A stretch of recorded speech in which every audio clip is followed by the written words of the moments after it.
did in the day at Sac City, especially during our fall program, that everybody pitched out of the stretch for the first 3 weeks, all fastballs. Then they graduated to fastball changeup.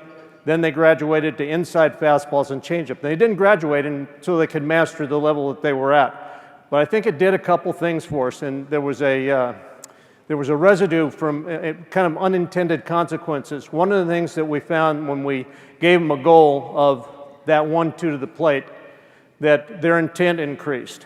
But more importantly than that, it really cleaned up arm action. The arm action was much better because they didn't have time to have bad arm action because they had to deliver to the plate a little bit faster. And their body control improved.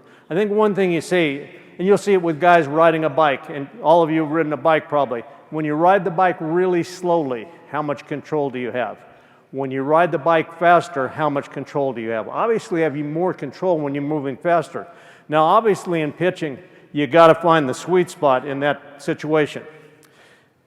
Here's what happens quite frequently when guys are developing their stretch move.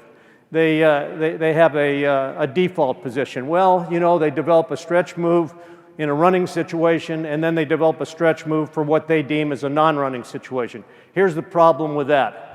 Number one, you're creating more of a guessing game than it already is. Number two, usually that stretch move in a running situation is your third worst delivery.